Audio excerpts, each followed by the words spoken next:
이런 케이스도 있구나, 세상에 이렇게 돌아가시기도 하네 하는 그런 경우도 있습니까? 봉사하는 과정에서 옷을 벗는 경우도 있습니다. 그런 거를 파라독시칼 언드레싱이라고 그래서 스스로? 예, 무의식 중에? 네, 모순 탈의 또는 이상 탈의라고 부르는데 이게 뇌의 시상하부가 너무 추우면 이게 잘못돼갖고 더웁다라고 느껴요. 제 기억에 문제가 됐던 사건이 여성이 이별을 해갖고 친구들이 술을 사준 거예요. 잊어, 나쁜 남자. 그 다음에 이제 골목 앞까지 데려다 줬는데 이 여성분이 이제 조금만 걸어가면 돼요. 눈이 엄청 오는 날이었는데 다음날 이제 출근하던 시민이 여성의 옷이 좀 벗겨진 채 발견된 거예요. 그러니까 경찰분들은 난리가 났죠. 이거 성범죄를 의심할 수도 있겠구나. 그렇죠. 네. 근데 이제 법의학하는 사람들은 자가 패러독시칼 언드레싱 아닌가, 이거 아까 말씀드린 동사에 대해서 쭉 검사를 한 다음에 그다음 그렇게 판단을 하는 경우도 있었고요. 뭐 그거 이외에도 되게 여러 가지가 있습니다. 네, 태어나면서 가장 보람 있는 일은 세상에 많은 유익한 일을 하다가 가는 게 가장 보람 있는 일이죠. 그러나 그러기 위해서는 그 유익한 일을 하는 바로 여러분들이, 그리고 저희들이, 우리들이 건강해야 됩니다. 거기에 대해서도 다들 동의하실 거예요. 그래서 건강관리를 하는 이유가 매우 이기적인 이유가 아니라 어찌 보면 더 좋은 일을 많이 하기 위해서 나는 건강해야 돼 라고 생각하는 많은 분들을 위해서 저희가 그분들의 건강을 돕는 특별한 시간 더 헬스 준비했습니다. 오늘은 여러분들이 많이 아시는 법의학 하시는 분이죠. 유성우 교수님이 최근에 또 우리의 건강에 많은 또 메시지를 주신 책을 쓰셨다고 해서 저희가 책 소개해드릴게요 라고 거짓말해서 교수님을 모셨습니다. 유성우 교수님 어서 오십시오. 네, 안녕하세요. 네, 바쁘신 와중에도 또 책을 쓰셨네요. 네, 뭐 어떻게 됐습니다. 그렇게. 네. 시체는 거짓말을 하지 않는다. 다른 분들은 없는 경험이 이제 시신을 많이 접하셨다는 걸 텐데 거기서 느낀 다양한 이제 사례들 내지는 거기서 알게 된 사실들, 또 느낀 바들 뭐 그런 거 적었을 것 같은데 맞나요? 네, 맞습니다. 뭐 통상적으로는 이제 법의하시는 분들이 책 쓸 때 나는 이 사건 약간 기이한 살인 사건이라든지 예. 뭐 이런 사건들을 이제 과거 저희 선배님들은 많이 써주셨는데요. 생각해 보니까 이제 제가 뭐 유튜브를 하고 있는데 제가 아래 댓글에 가끔 뭐 혹시 외래여셨으면 가서 건강 얘기를 좀 하고 싶다라는 글을 가끔 봐왔고요. 그런 걸 보니까 아마 니드가 저희가 이제 뭐 살인 사건 같은 것도 부검을 하지만 법의학에서 대부분 1년에 9,000명 정도 중에 한 400여 명이 살인과 관련된 거고 나머지는 대부분 뭐 사고도 있지만 보통은 자연사 맞습니다. 병사가 대부분이거든요. 그래서 제가 꼭 전하고 싶은 얘기가 여러 개가 있었는데 지금까지는 그런 얘기를 충분히 하지 못한 것 같아서 독특한 죽음이 아니라 이른바 평범한 죽음으로 분류되는 사람들에게서 알게 되는 이야기들. 그렇습니다. 재밌겠는데요. 법의학자의 생존 교양 지식이라고 하는 부제가 달려 있는 것 같은데 네. 보통 이제 부검하시면 장기들도 직접 보게 되시고 그렇죠. 그러면 이 사람이 어떻게 살아왔구나라는 건 바로바로 느끼시겠어요? 네, 그럴 경우가 많습니다. 저희가 많이 보는 장기가 심장, 간, 폐, 콩팥, 뭐 다양한 췌장, 비장, 그다음에 뇌, 뭐 우리가 아는 장기 대부분을 소장, 대장까지 다 확인을 하니까요. 또 왜 그걸 확인하냐면 사실은 왜 돌아가셨는지 알기를 위해서 저희가 이제 검사하다 보니까 아무래도 이제 많은 분들이 의사들은 보통 영상 검사를 통해서 이제 환자분께 설명을 드리잖아요. CT나 MRI. 저희는 직접 보니까 조금 더 리얼한데 이걸 뭐 직접 보여드릴 수는 없고. 그렇죠. 네, 이거를 좀 전달해드리고 싶다는 생각을 많이 하게 됐습니다. 사망 원인이 딱 갈라보면 바로 보이나요? 뭐 예전에도 말씀드렸다시피 10에서 15% 정도는 사실은 몰라요. 모르는데 그 모르는 것도 추정해 보건데 예를 들면 심장의 부정맥이라든지 우리가 이제 눈으로 또는 현미경으로 확인이 안 되는 경우가 한 10에서 15% 되고요. 그건 딱 봐서 모른다는 게 아니라 아무리 들여다봐도 모른다는 거네요. 그렇습니다. 실제로 그런 사건들도 가끔 있고요. 나머지는 대부분 압니다. 왜 돌아가셨구나. 왜 그리고 뭐 한국 우리의 사람이라는 게 사는 게 똑같기 때문에 대부분 질병이 비슷비슷합니다. 특히 한국인이라는 또 여러 가지 가지고 있는 시스템 상에서의 여러 가지 먹는 거라든지 같이 생활하는 게 비슷하기 때문에 어느 정도는 굉장히 비슷한 면을 가지고 있어요. 각기 다른 삶을 사셨어도. 어느 나라 사람이구나 내지는 3명의 시신 중 2명은 국적이 같습니다. 누군지 알아맞혀 보세요 하면 딱 보일 수도 있겠다는 거네요. 그죠? 이게 근데 몽골 예를 들면 몽골 같은 경우에서 이제 오셔서 돌아가신 분 계실 거 아니에요? 많이 오시니까. 그렇죠. 그러면 몽골은 폐가 다릅니다. 폐가 달라요? 네, 폐가 완전 달라요. 그러니까 사람이라니까 폐의 구조는 똑같은데 예. 굉장히 핑크빛이 돌고 우리가 이제 모두 우리 한국 사람들 폐는 약간 거뭇거뭇해요. 특히 담배 피는 분들은 이렇게 공기방울처럼 폐기종이라고 그래서 그런 것도 있고요. 또 서울에서 사시다 보면 아무래도 매연을 먹게 되니까 예. 마크로파지 대식세포라는 게 검은 물질을 먹으면서 여기에 남아 있어요. 피그멘트 같은 게 남아 있거든요. 그래서 좀 점점점 검은 점들이 있어요? 꽤 있습니다. 오. 검은색 색소가 꽤 있고요. 폐에. 근데 이제 어린아이, 아주 꼬맹이나 아니면 몽골에서 오신 분들 예를 들면 저 몽골에서 꽤 많이 돌아가시거든요. 한국에 많이 한국에 계시니까. 와서 일하시니까 네. 특히 험한 일들 좀 하시니까. 맞아요. 그러니까 뭐 사고도 많이 당하시고 그러니까. 그러니까 이제 그런 분들 보면 색깔이 정말 핑키시해요. 그러니까 핑크빛이 도는 연한 마치 연한 연어처럼 좀 다릅니다. 그러니까 우리나라도 막 태어난 어린 아이들은 그런 핑크빛인데. 그렇습니다. 네. 그러니까 맑은 공기랑 마시면 그렇게 되나 봐요? 그런 건가요? 그렇죠. 왜냐하면 매연이 안 섞여 있으니까 아마 이진우 기자님이나 두 사람 다 폐는 아마 거뭇거뭇하게 그렇겠죠. 되어 있죠. 서울에서 계속 살았고 그러니까 네. 아마 강원도 이런 데는 또 다를 수도 있는데. 그게 색깔이 달라요? 네, 오염 때문에 조금 예를 들면 이제 그런 것들도 있고요. 또 아무래도 술 좋아하시는 분들 생활 습관이 오랫동안 저녁에 모임 많으시고 뭐 이러신 분들은 아무래도 이제 간에 염증을 동반한 지방 변성이 있기도 하고요. 뭐 그런 것들을 보면 이분이 어떤 생활을 하시고 또 어떤 삶의 패턴을 가지고 가셨는지를 알 수 있는 거죠. 국적은 몰라도 삶의 패턴에 따라서 명확하고요. 가끔 몽골인 말씀드린 것처럼 가끔 다른 경우도 있기도 합니다. 또 그게 특징이구나. 그럼 몽골인들은 그렇게 폐가 깨끗하면 폐병으로 사망하는 일은 거의 없겠습니다. 있겠죠. 그래도 폐암에 걸리나요? 몽골에도 울란바토르 뭐 이런 데 예를 들면 뭐 오염이 있는 경우가 있지 않겠습니까? 그럼 거기에 있는 분들은 폐가 우리 한국처럼 저처럼 거뭇거뭇할 텐데.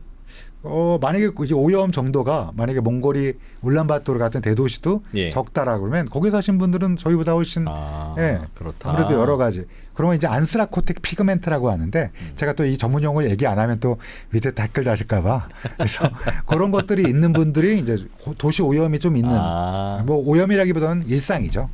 그런 게 이제 보이시는구나. 평소에 나 궁금했던 게 하나 있었어요. 네. 이른바 내장지방이라고 하는 거. 있죠. 내장지방은 내장 안에 들어가 있어서 예를 들면 장이나 간이나 꺼내보면 얘는 이렇게 통통해? 지방이 많구나. 이런 내장 지방인지 아니면 배를 쫙 갈라보면 장기들은 있는데 그 장기 사이사이에 마치 버터나 마가린 흘려놓은 것처럼 중간중간에 막 손으로 닦아낼 수 있을 만큼 그렇게 바깥에 있는 건지 어느 쪽이에요? 후자입니다. 그러니까 그래요? 지방이 장과 장 사이에 장간막이라는 게 있어요. 장 사이의 막, 장간막.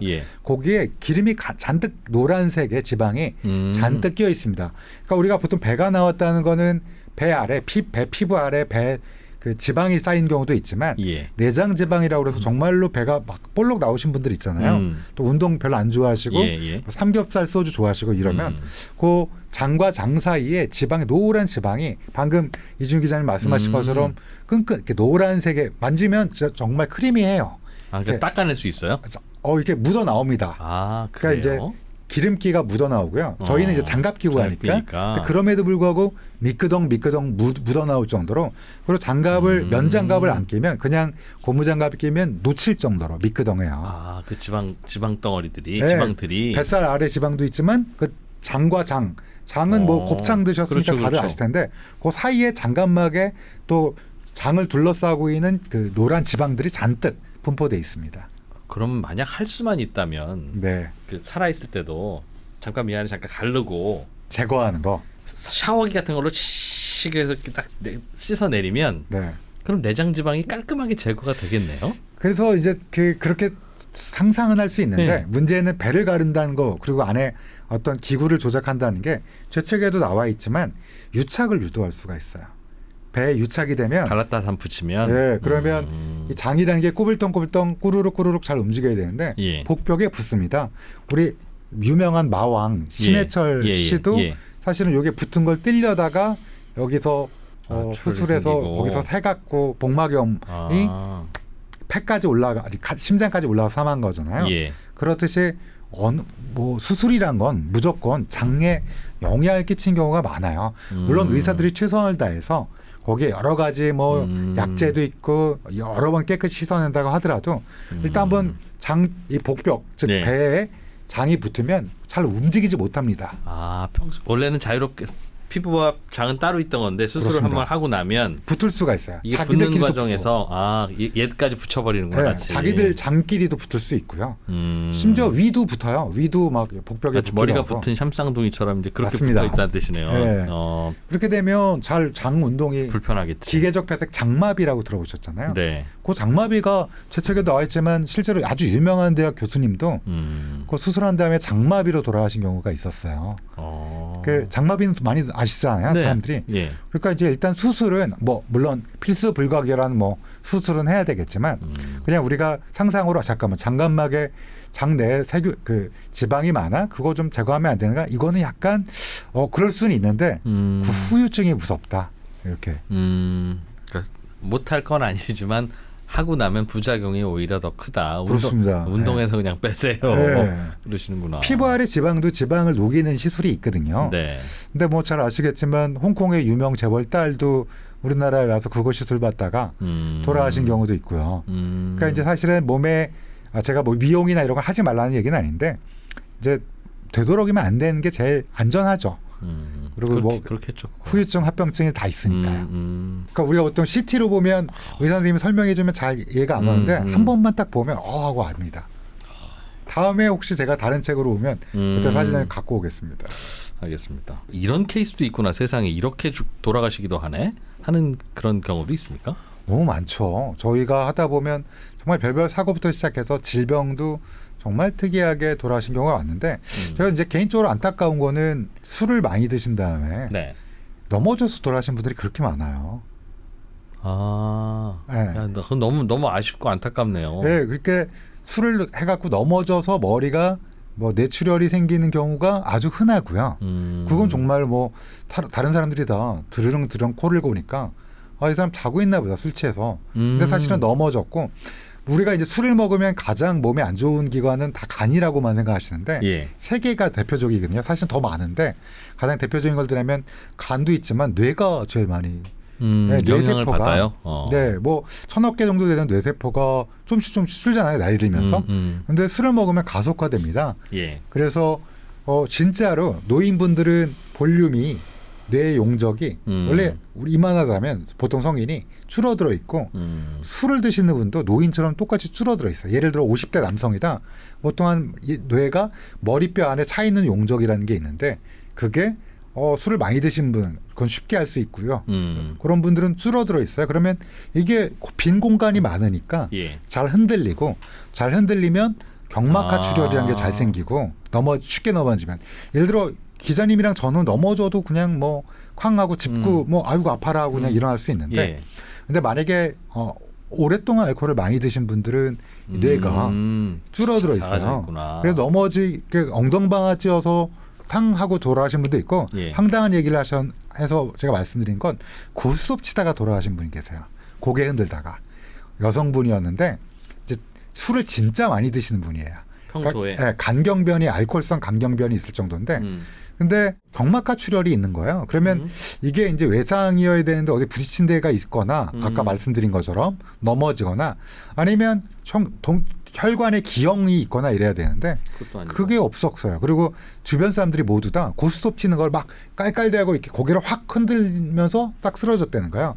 제가 교과서에서만 읽어봤는데 아주 유명한 논문에서만 읽어봤는데 정말 처음으로 고스톱 치다가 고개를 호탕하게 웃다가 흔들렸구나. 그러니까 크게 그러니까 이게 가능하냐 그러는데 저도 뭐 그 이전까지는 그냥 논문 보면 이런 게 있나 보다 그랬는데 정말로 그걸 처음 봐갖고 내 머릿속에 있는 뇌가 여유 공간이 생겨서 흔들리는 바람에 그 뇌가 내 두개골에 부딪힌 건데 아니요, 이 머리뼈와 그 머리뼈 바로 아래는 경막이란 단단한 막이 있어요. 예, 예. 경막 아래는 여러 가지 또 두 개의 막이 있는데 이 경막과 뇌가 멀어지는 거예요. 근데 네. 뇌와 경막 사이에는 정맥이 있어요. 네. 그래서 이 정맥이 멀어지니까 팽팽해지잖아요. 쉽게 생각하면. 아. 이게 흔들리니까 여기 찢어지고 이게 정맥이라서 바로 또 의식을 잃는 것도 아니고 서서히 쓰는구나. 하다가 뭐 짧게는 1분, 길게는 뭐 오래 뭐 이렇게 한 며칠 뒤에. 그래서 그런 케이스가 저는 뭐 가장 황당한 케이스 저희 업계에서 그러면 그래서 너무 아이고. 안타깝다. 술을 너무 많이 드셨다. 뭐 이런 생각을 하게 됐죠. 평소에 많이 드셨다는 거죠. 그분이 진짜 술을 많이 드시긴 했어요. 매일 뭐 소주 한 병씩 드셨다니까. 소주 한 병이 많이라고 안 생각하시면 그게 제일 큰 문제인데 그분은 소주 한 병이 주변에서 너무 많이 마신다. 특히 여성분이 남성보다 술을 못 먹게 돼 있거든요. 인체 구조상. 네. 그런데 이제 매일 드신 거죠. 뭐 한 병 정도야 하는데 어떤 남성분은 또 괜찮아요. 근데 또 이분은 치명타였던 거죠. 제일 희한한 케이스는 또 그거 말고도 많은데. 뭐 어떤 케이스 있어요? 어떤 이런 데서 듣지 않으면 저희는 네. 간접 경험조차 어려우니까. 어떤 대학생이 이제 술을 정말 많이 마신 거예요. 네. 이것도 이제 그 동아리 기숙사 지방에서 올라왔는데 서울에 있는 대학에 이 친구가 이제 기숙사의 룸메이트가 여성이었는데 둘 다 이제 마음에 드니까 같은 동아리에 들어서 왜 대학교 1학년 때는 술 정신없이 먹을 때 있잖아요. 제 인생의 술의 반을 그때 먹었어요. 왜 저도 막 정신 잃은 게 그때 막 네. 처음에 수량을 잘 모르니까. 모를 때. 근데 이제 그때쯤 그렇게 이제 CCTV 보면 기숙사로 잘 돌아왔는데 이제 한 명은 침대에 눕고 기숙사 침대에 한 명은 욕실에 가서 들어가니까 씻어라. 내가 그다음 씻을게 그랬는데 잠들었어. 너무 많이 먹어서. 한 명은. 침대에 있던 네, 먼저 간 그리고 분은. 물 틀고 샤워하는 거 알고 다음 날 일어나 보니까 이제 또 물이 틀어져 있고 막 또 있는 거예요. 먼저 샤워장 들어간 친구가 변을 당했군요. 네, 근데 이게 황당한 게 이 학생이 잠깐만 내가 샤워해야 되는데 또 아침에 샤워하나 보다 그러고 그냥 수업에 늦었으니까 뛰어갔어요. 갔다 보니까 기숙사 방에 물이 넘쳐 흐르는 거야. 물이 계속 틀어져 있어요. 들어가다 봤더니 이제 이 여학생이 이제 사망했는데 근데 왜 사망했지 혹시? 아니요, 그러니까 그 전날 밤에 이미 사망했다는 뜻일까요? 아니에요. 익사였어요. 얼굴이 이거 막는 하수구를 정신을 잃고 막아서 우리 생각에는 당연히 물이 들어오니까 깰 것 같잖아요. 네. 근데 혈중 알코올 농도가 굉장히 높았어요. 우리가 상상하는 거 이상으로 높았고. 그럼 술 마시고 샤워하다가 잤구나. 네, 넘어져서 산 거야. 머리에 손상은 없었고 20대니까. 그냥 스르르 이렇게 잠들었는데. 그게 물이 쌓여서. 아이고. 네, 그러니까 뭐 사실은 가족분들이 올라오신 거예요. 그러겠죠. 근데 그 얘기를 전하면 얼마나 황당해요. 또 지방에서 서울에 있는 대학을 보냈으면 얼마나 또 열심히 지원해 주셨고 뭐 이런 건데. 20년에 다 키우고 그게 맞아요. 뭐야. 그것도 예쁜 딸이었는데 그래서 너무너무 상심이 커서 사실 그런 케이스가 좀 많습니다. 예, 그렇게 술과 관련된 케이스가 또 유명 대기업에 다니신 분도 집에 들어왔어요. 요즘에 좋은 그 아파트는 신축 아파트는 지하 주차장에 들어오면 아내한테 집에 띵동하고 차 들어왔습니다. 이거 나온다고 하더라고요. 예. 좋은 아파트 사시는구나. 네. 들었어요. 저 네. 당근하러 가면 네. 파시는 분이나 사시는 분이 먼저 나오더라고요. 주차장 들어온 줄 알고 그래서 알았죠. 그래서 그 아파트도 그래갖고 그 대기업 다니신 분인데 애도 2명이나 있고 어린애들이. 그러니까 아빠 차가 등록된 차가 엄마 차가 들어오면 아빠 차가 들어와서 가족들한테 알려준다는 근데 거죠. 연말 회식이었어요. 근데 아내가 그래서 이제 올라올 때가 됐는데 엘리베이터 타고 안 올라오니까 내려가서 찾은 거야. 막 찾았는데 남편이 없는 거예요. 차는 있는데 남편이 없는 거야. 그래서 이 남편이 어디 또 지하 주차장으로 이렇게 해갖고 또 어디 갔나? 근데 또 들어가서 쉬다가 좀 너무 불길하니까 2시간쯤 뒤에 또 내려가서 찾는데 없어요. 근데 아무래도 이상해갖고 또 그 다음날 새벽에 갔는데 돌아가신 거야. 그러니까 저한테 왔겠죠. 저체온사였어요. 그때가 엄청나게 추운 겨울이었는데 그게 지하 주차장이 연결돼 있잖아요. 네. 그래서 굉장히 체온이 떨어진 상태에서 또 술을 드시면 급속도로 체온이 저하되거든요. 그럼 차 밖으로는 이제 대리운전하고 오셨을 테니까. 네, 그러니까요. 내려서 거기서 그 집을 못 엘리베이터 가는 쪽으로 걸어갔으면 아무 문제가 없고 거기서 쓰러져서 자도. 예. 근데 이분이 또 어디 구석구석 저기 구석에 가서 잠깐 쉬었다가 정신 없으니까 이제 그 잠깐 앉아 있다 가야 되겠다 싶어서 그러다가 돌아가셔갖고 그래서 저는 이제 개인적으로는 그럴 수도 있네. 예, 제가 이 책에서 술 파트에 좀 공들여 쓰고 또 뭐 다이어트 약도 쓰고 스테로이드 썼는데 네. 제가 만난 사람들이 좀 또 너무 안타깝다 이런 경우는 또 너무 그러니까 황당하네요. 이건 뭐 어디 원망할 수도 없고 그러나 진짜 조심은 해야 되겠네요. 맞아요. 그죠? 네, 맞아요. 그러니까 이제 그런 것들이 너무 안타까운 거죠. 그러니까 우리는 어디 벼랑이나 이런 위험한 곳에 가면 어우 조심해야 되겠다 싶어서 되게 조심하는데 그건 그땐 조심하죠 항상. 예. 그런데 술 많이 마신 날도 그렇게 될 위험성이 막 험악한 산지 같은 데서 걸어 다닐 때 위험보다 오히려 더 크게 큰 것 같은데요. 오히려. 그럼요. 도심에서 늘 그게 있고요. 제가 예전에 이제 부검 몇 년 전인데 이제 어떤 분이 길에 자고 있으니까 신고하신 거예요. 어떤 분이 누가 자고 있다. 그래서 경찰분들이 딱 도와주시잖아요. 네. 이게 원래 경찰 본연의 업무인지는 좀 막 하는 분도 있겠지만 근데 이제 험한 일 많이 하시죠. 험한 일 많이 하시죠. 근데 그래서 데려다 줬어요 집에. 이분은. 근데 이제 어디까지 데려다 줬냐면 계단만 올라가면 집인데 계단 앞까지 데려다 줬어요. 그리고 조심히 들어가세요 그랬더니 그분이 나 술 깼다고 가시라고. 근데 그 앞에서 죽었어요. 앉아서? 네. 뜨고 말씀하신 저체온증? 네, 그래서 제가 부검을 했는데 제가 저체온사로 진단을 했거든요. 근데 그 다음날 며칠 뒤에 신문 보니까 그 입건되셨다는 거예요. 거기 두 분 경찰관이? 네, 그 집안까지 안 데려왔다고. 그래서 제가 너무 마음이 안 좋아서. 그럼 어떻게 그럼 문 열고 프라이버시도 있을 텐데. 들어가세요 이렇게 넣었어야 되는 거냐. 되는데. 전 그건 잘 모르겠습니다. 제가 뭐 이과하기 때문에 잘 모르는데. 그건 좀 그렇다. 그러니까 이제 그런 안타까운 이거 안타깝다고 해야 될까? 하여튼 저체온증으로 사망하면 시신에는 어떤 흔적이 남습니까? 일단은 산소를 많이 이용 못하니까 시반이 원래 시반이란 건 검붉은색이거든요. 네. 왜냐하면 어렸을 때 채기가 있으면 피부에 나타나는 점. 네. 피부의 중력 아래 방향으로 혈관에 피가 가라앉으면서 네. 그 선짓국처럼 이 피떡이 그 혈관에 붙어요. 그러면서 피부 바깥에서 보이거든요. 피부 가까운 정맥에 있는 게.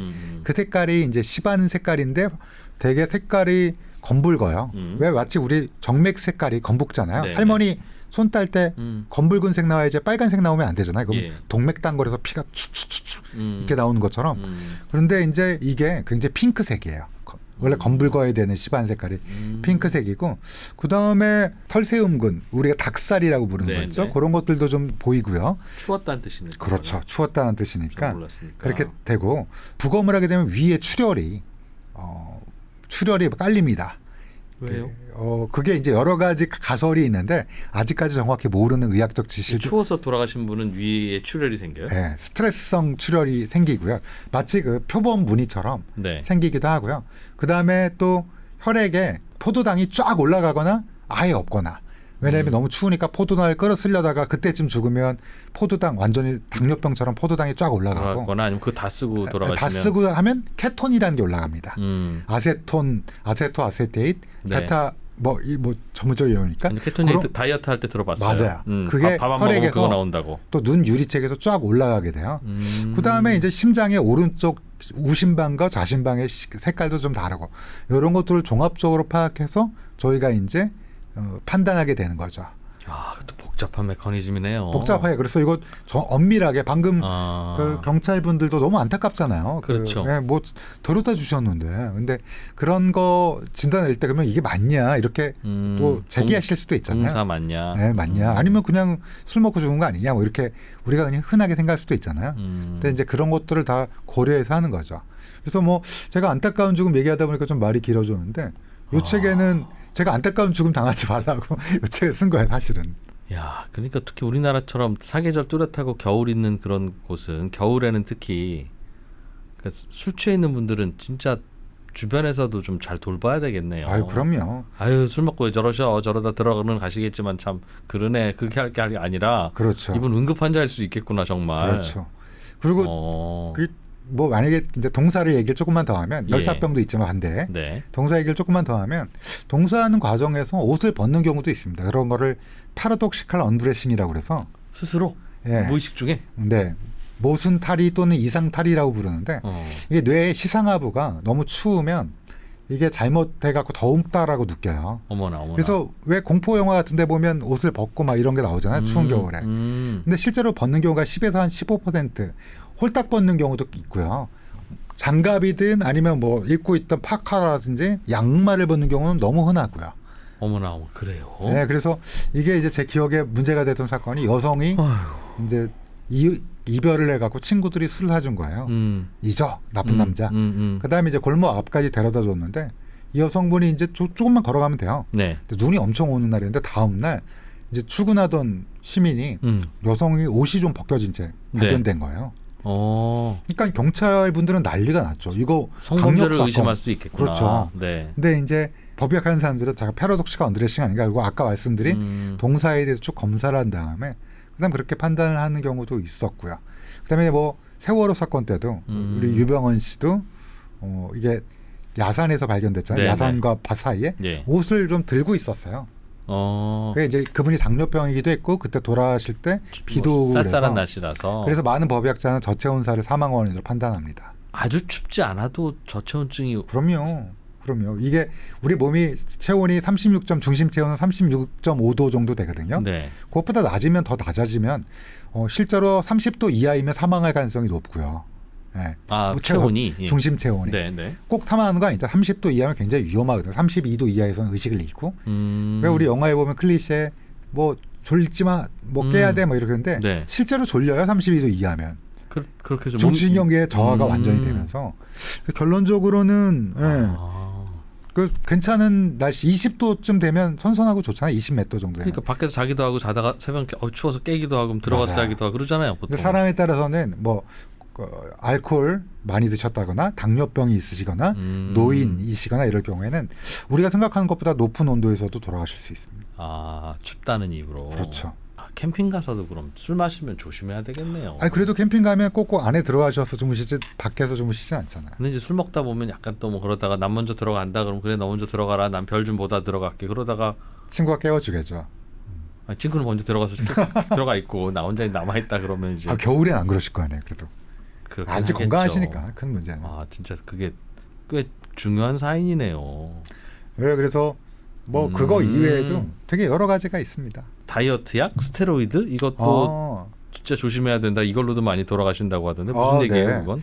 이게 뭐 이제 스테로이드가 아나볼릭 스테로이드 그러니까 혼동을 하시면 안 되는 게 우리 연고 의사 선생님 처방하거나 약국에 가면 파는 연고에 있는 스테로이드는 글루코콜티코스테로이드라고 해서 그거는 전혀 다른 스테로이드고요.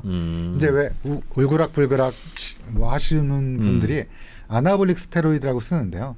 그 스테로이드는 단백질을 동화 합성하기 때문에 뭐 이게 커지기도 하고 그러는데 문제는 심장도 커져요. 스테로이드를 먹으면 아니면 혈관 주사를 맞으면? 혈관 주사를 하면. 네, 예. 스테로이드를 먹는 경우는 많지는 않고요. 남성 호르몬을 먹는 경우는 있지만 대부분 주사를 하는데 그런 이런 아나볼릭 스테로이드를 주사를 하게 되면 심장도 커지고 부정맥도 높아지고 그게 카테콜아민이라고 에피네프린, 노어에피네프린 이런 우리 몸 흥분할 때 나오는 스트레스 호르몬을 자극시키거든요. 물론 세로토닌도 자극시키겠지만 그러다 보면 성격이 좀 포악해져요. 그래서 뭐 NFL 선수들 중에서 약물 했던 분들은 또는 대약물의 시대 MLB 메이저리그 베이스볼 선수들이 막 은퇴한 다음에 막 사고 치고 아이 때리고 막 아내 때리고 막 이런 경우가 가끔 나오잖아요. 스테로이드 효과라고 생각하는 분들도 굉장히 많고요. 선수 시절에 맞았던 스테로이드. 맞아요. 네. 그리고 그 스테로이드 안 맞히자면 쫙 빠집니다. 근데 문제는 그 스테로이드가 자칫 신비대를 일으킬 수도 있고요. 콩팥도 망가뜨릴 수 있고 그다음에 이제 근육 대사에도 문제가 생기기 때문에 급사하는 경우가 가끔씩 있어요. 그래서 아시지만 스테로이드를 많이 맞았던 헬스 하시는 분들 중에 조금 일찍 돌아가신 분들 있었다는 거. 그래요. 아주 건강한 분들 중에 운동선수들 중에도 일찍 하시는 분도 있고. 맞아요. 그런 것들은 스테로이드의 영향이 크다고 생각하고요. 실제로 제가 부검했던 케이스도 이 책에 있지만 되게 부자였어요. 그러니까 반개, 대그룹의 반개. 있는데 집에 헬스클럽 있는 거 처음 봤어요. 저는 이렇게 집에 헬스장 있어요? 뭐 이렇게 저 북쪽에 부자 동네 있잖아요. 그쪽에 이제 헬스클럽이 있고 뭐 개인적으로 PT 전문가한테 PT도 받고 집에서 오셔라 할 수도 있고 집에서 오셔라 부른 다음에 하고 이랬던 분인데 근육도 어마어마해요. 그리고 나이도 훨씬 젊고요. 좀 젊고요. 근데 갑자기 돌아가신 거예요. 세상에. 네, 그래서 봤더니 심장이 보통 우리 성인 남성은 여기서 심장에 대해서 여러 가지 얘기를 했지만 320g 내외여야 되거든요. 아무리 소장훈 씨라고 해도 400g이 넘지 않을 거예요. 심장은 심장의 무게가 크기는 어느 정도예요? 크기는 오른쪽 주먹만 합니다. 아, 심장 크기는. 네, 주먹이 큰 사람은 덩치가 크기 때문에 그거 좀 큰 거고요. 근데 이게 그램 수로는 320에 320. 네. 여성은 보통 280g. 여성은 여성 주먹만 합니다. 우유팩 작은 거 한두 개 정도, 2개 정도 되는 무게네요. 그렇죠. 팩차기 했던 그 우유팩 말씀이시죠? 네. 그렇습니다. 네, 그 정도 됩니다. 그러니까 그 정도니까 뭐 그 정도면 전혀 문제가 없는데요. 네. 근데 그분은 600g 정도 했었어요. 아나볼릭 스테로이드가 성호르몬 역할을 하기 때문에 실제로 탈모라든지 네. 아니면 불임이라든지 발기부전이라든지 고환 위축 같은 것도 오게 되거든요. 네, 그래서 성호르몬이면 남성 호르몬이면 남성 호르몬입니다. 테스토스테론과 아나볼릭 스테로이드가 결국은 유사체이기 때문에 직관적으로는 남성 호르몬을 맞으면 남성 호르몬이 늘어나서 네. 성기능이 좋아지지 않나 싶은데 아니요, 아닌가 우리의 봐요. 남성 호르몬은 실제로 고환이랑 부신과 관련돼 있는데 네. 밖에서 들어오게 되면 퇴화되게 됩니다. 그런 게. 그리고 그래요? 그게 일정하게 지금 우리가 리비도라든지 이런 것들 느끼게 하는 건 일정하게 우리 몸에 피드백을 왔다 갔다 하면서 해야 되는 건데 그 체계가 무너지기 때문에 실제로 탈모라든지 여드름, 다시는 어드름 같은 건 엄청 생기고요. 남성 호르몬이 들어가면 네, 외부에서 들어오니까 피부에는 극렬하게 나타나고요. 여드름도 생기고 탈모도 생기고 성기능은 떨어지는 남성 호르몬을 왜 맞아요? 대신 얻는 거는 근육을 얻을 수 있으니까요. 근육 그리고 이제 우락부락한 건 많은 생겨요? 분들이 자신하는 게 아트다. 이거를 잘 조절해서 맞으면 부작용 최소화하면서 근육만 키울 수 있다 그러는데 실제로는 그래요? 좀 어려워요. 남성들은 나이가 들면 이른바 그 테스토스테론이라고 하나요? 떨어지죠. 남성 호르몬 수치가 떨어져서 어느 정도 일정 수치 이하로 떨어지면 남성 호르몬을 주사로 맞으면 또 늘어나기도 하고 그래서 비타민 D 모자라면 주사 맞고 하는 것처럼 맞는 것도 좋아요 이런 얘기를 들었는데. 예, 그건 이제 내분비 내과에서 철저하게 검사를 한 후에. 예. 그런데 그걸 맞는 분들은 되게 혈기왕성한 20, 30대, 40대 분들이고 지금 말씀하시는 거는 고령이 되고 좀 나이가 좀 들어서 뭐 리비도라든지 성욕이라든지 이런 게 굉장히 떨어지고 뭐 뼈 같은 게 약해지고 이럴 경우에는 내분비 내과에서 검사를 통해서 확인하고 엄격한 기준으로 하는 거는 그럼 범위 안에 들어와 있으면 정상이지만 그렇죠. 그 범위를 위로 나가든 아래로 나가든 그러면 이제 성기능이 오히려 떨어진다는 뜻인가 보네요. 그렇죠. 외부에서 공급하는 게 항상 맞을 수 있는 건 아니잖아요. 아하, 그래서 네네. 그게 떨어지고 나면 안에 것도 없어지는구나. 내부에서 만들어지는 이 체계가 무너지는 거니까.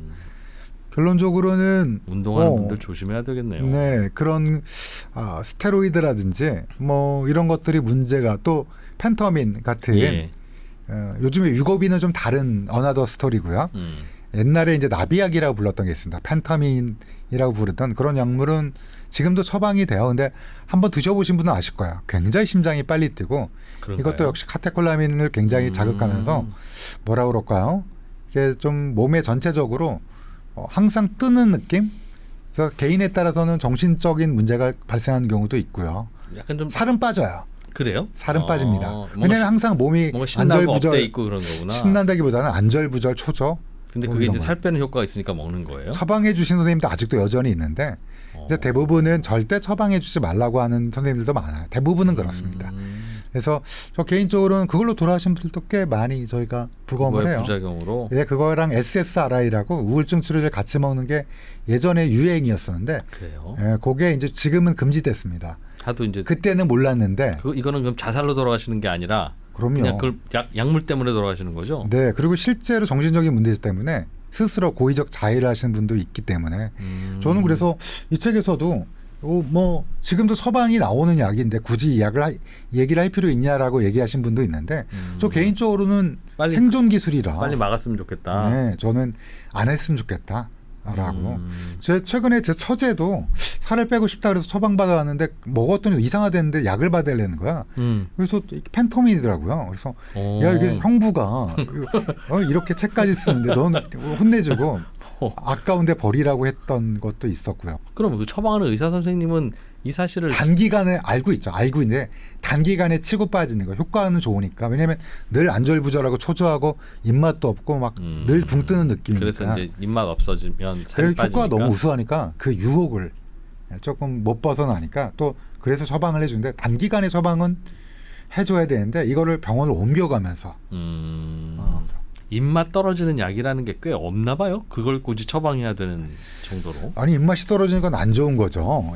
입맛이 떨어지는 건 안 좋은데 살 때문에 입맛이 떨어지는 걸 원하는 거잖아요. 그렇죠. 그래서 위고비나 마운자로 같은 약들이 사실은 중추신경계 작용해서 식욕을 어느 정도, 왜냐하면 식욕이라는 게 되게 복잡해서 뇌와 위에 네. 여러 가지 작용이잖아요. 근데 위를 천천히 움직이게 하고 그다음에 뇌에도 역시 식욕 관련된 시상하부에도 문제가 있고 이런 것 때문에 이게 식욕을 떨어뜨린 건데 사실상 이것도 위장장애도 생길 수도 있고요. 또 근육이 빠지기도 하고요.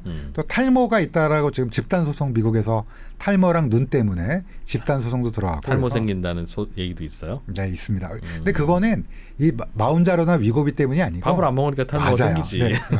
이건 누구나 쉽게 알 수 있는 건데 지식이라면. 네. 근데 이제 미국 사람들은 집단 소송을 막 하니까 눈은 어떤 문제가 있어요? 눈에도 여러 가지 지금 아직 확정된 건 아닙니다. 이건. 근데 밥을 잘 안 먹으면 눈도 자꾸 침침해져.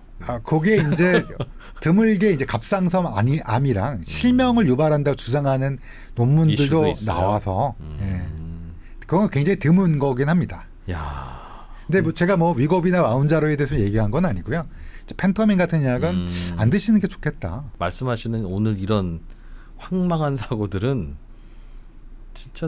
진짜 알아만 두면 조심할 수 있는 거니까. 네, 그래서 제가 이 책에서 가장 강조했던 거 딱 하나만 더 말씀드리면 아인슈타인의 사망 원인이 혹시 뭔지 아세요? 모르겠어요. 저는. 네, 아인슈타인이 왜 죽었냐면 대동맥이 있으면 대동맥 혹시 소대동맥 먹어보신 적 있으세요? 소대동맥을 우리가 먹어요? 대구에 가면 뭉티기 파는데 뭉티기, 예. 거기 오드레기라고 같이 팔거든요. 예. 네, 그 오드레기가 대동맥이에요. 아 그래요. 네. 근데 이 대동맥이 드셔보셨으면 아시겠지만 안 드셔보셔도 탄탄하고 뭐 탄력 있는 쫄깃쫄깃한. 네. 네. 근데 그 대동맥이 이게 아인슈타인은 딱딱해졌어요. 그래서 그게 이제 심장에서 나오는 동맥이죠, 대동맥이라는 그렇죠. 게. 심장에서 바로 나오는 큰 동맥, 아주 큰 동맥이에요. 예. 직경 한 1.5cm, 예. 꽤 큰 동맥이에요.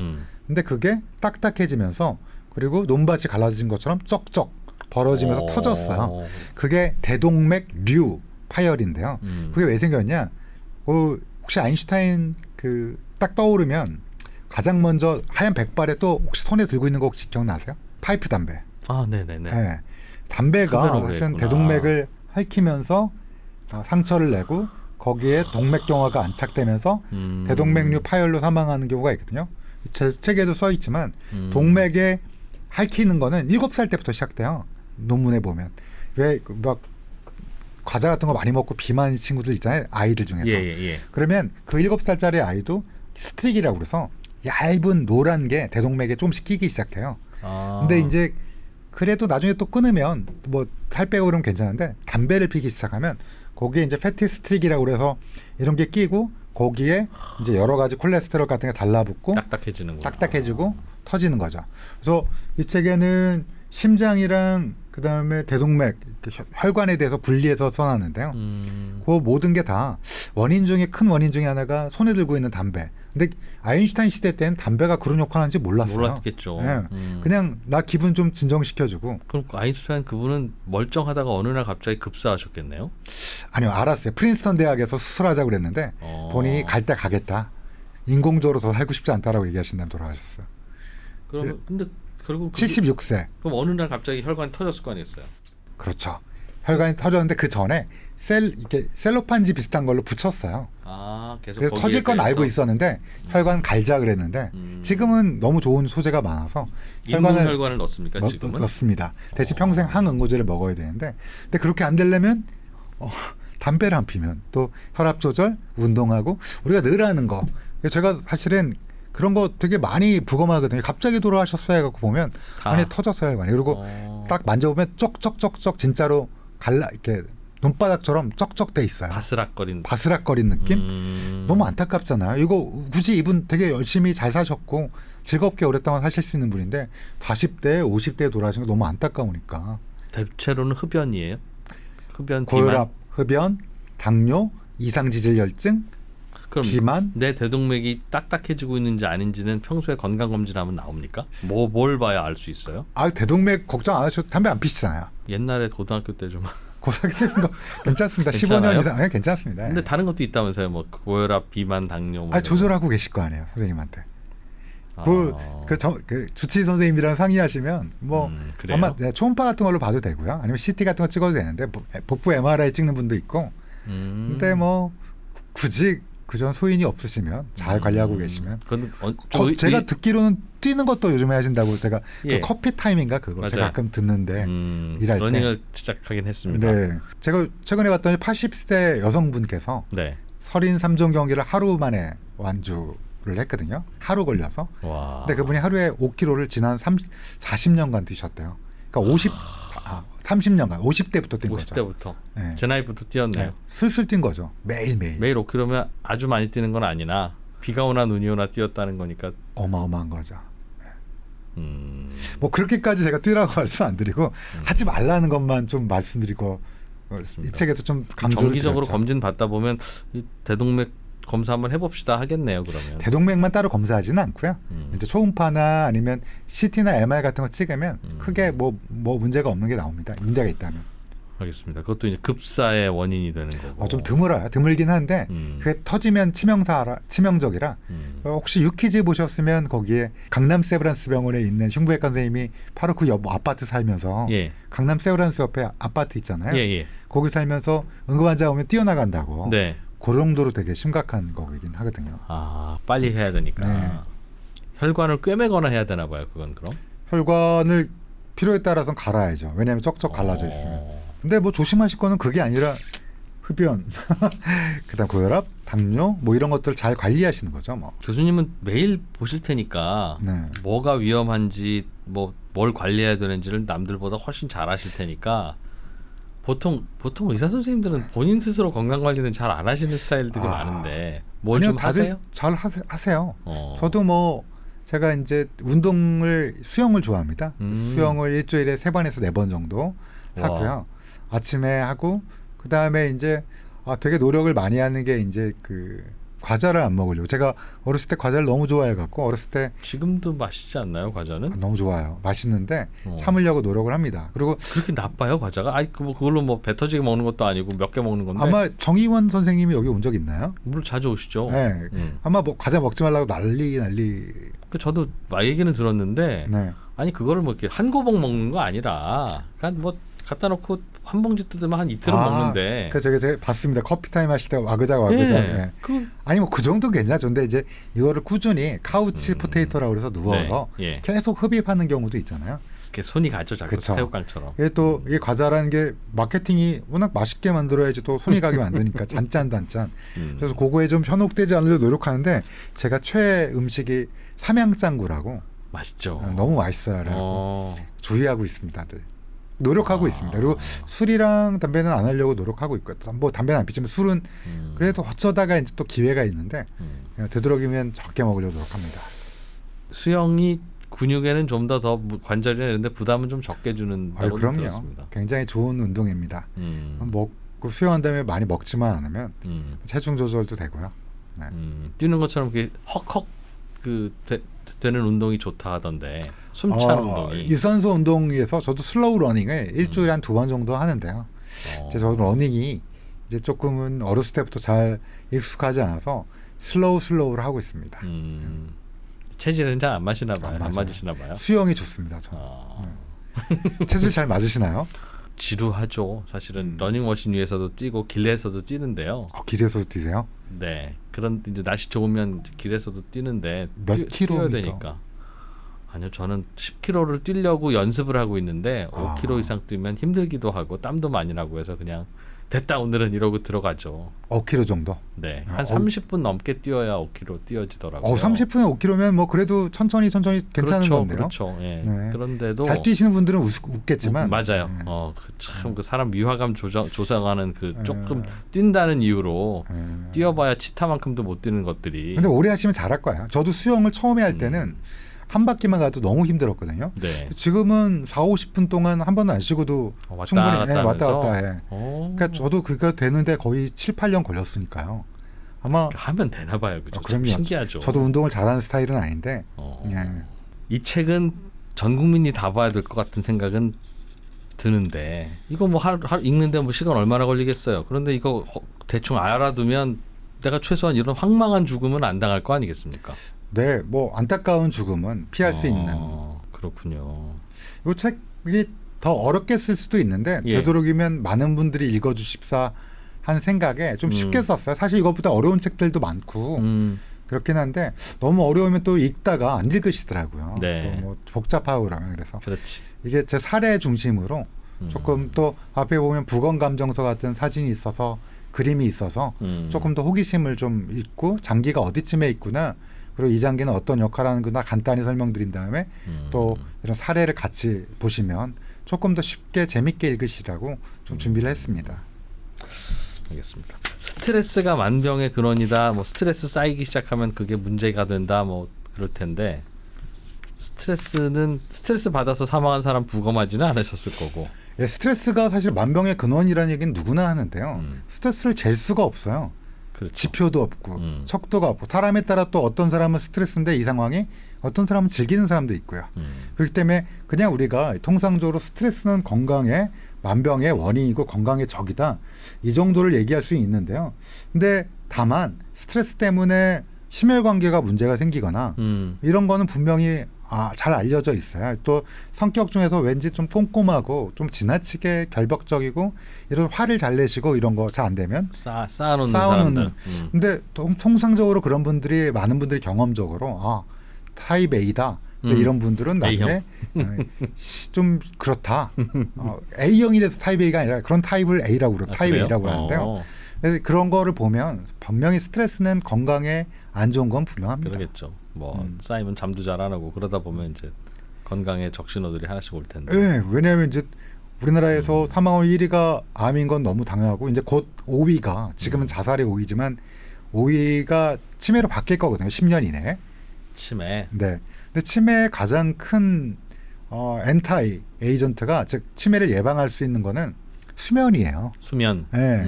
왜냐하면 물론 아포입, 입실론 포포가 가진 분들은 또 다른 걸 준비해야 되겠지만 그냥 유전자가 내가 보통이라 그러면 수면만 7시간 이상 자면 뇌에 타우랑 베타 아밀로이드가 쌓이는 거를 어느 정도 예방할 수가 있거든요. 근데 5시간 자면 안 되냐? 5시간이면 청소 시간이 짧은 거예요. 그러니까 원래 우리 뇌에 아까 경막이 있고 그 아래 지주막이라는 거가 있잖아요. 예. 지주막 아래에 물이 들어있잖아요. 그 물 속에 떠 있잖아요. 뇌는. 우리 뇌는 지금 물 속에 떠 있는데 이 물 속에 떠 있는 이 물이 뇌척수액이 여기 바깥에 뇌혈관에 청소를 담당해줘요. 이게 이제 옛날에 2023년도까지는 쥐에서만 증명이 됐는데 잘 때 청소한다는 걸 2024년도에 네이처 메디슨에 드디어 사람도 하더라. 사람도 한다라는 게 증명이 됐어요. 잠을 7시간 이상 자야지 이게 치매 예방. 왜 치매 예방이 되냐? 뭐 먹는 거 다 소용없습니다.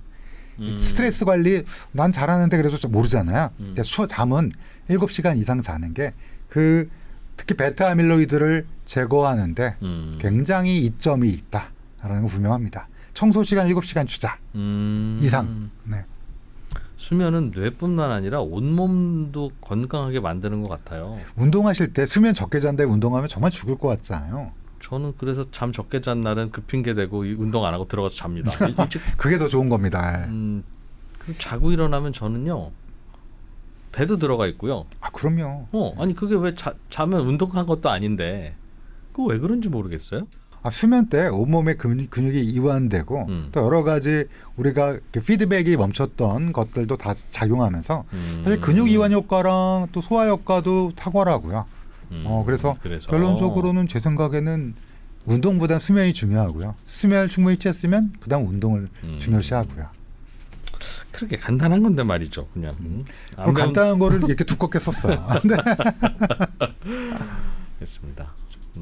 오늘 뭐 해주신 말씀 이 영상 보시는 분들은 이거라도 꼭 좀 기억해 두시면 좋겠고 우리 어차피 뭐 책을 많이 읽는 사람들은 아닙니다만 재밌을 것 같네요.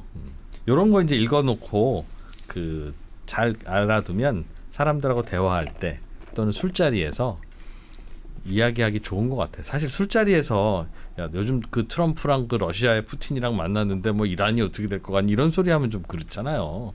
저는 술자리에서 그런 거 얘기해 주는 친구가 있으면 좋겠다. 그런 생각을 합니다. 술자리를 잘 안 하니까 잘 모릅니다. 오히려. 네. 그럼 의사들은 술자리 의사 친구들끼리 술 마시면 다 이런 얘기 합니까? 아니요, 요즘 잘 뭐 술을 안 먹습니다 요즘에는. 다들. 그래요? 네. 설마 술을 안 먹겠습니까? 교수님을 슬슬 안 부르기 시작하는 거지. 그럴 수도 있겠네요. 또 몇 번 오셨다고 제가 친해져서 막 농담하고 그러네요. 좋습니다. 네. 자, 시체는 거짓말하지 않는다라는 법의학자의 경험을 담은 책 같이 한번 읽어봤는데요. 상식으로 알아둬야 될 게 꽤 있네요. 건강하게 잘 살아야겠습니다만 황망한 죽음은 피하면서 살아야 되지 않겠습니까? 예. 그래도 재밌는 책 써주셔서 감사하고 다음 책 혹시 쓰시거나 아니면 저희가 또 궁금한 점도 있으시면 종종 모셔서 이야기 드릴게요. 고맙습니다. 시간 내주셔서. 네, 감사합니다. 감사합니다.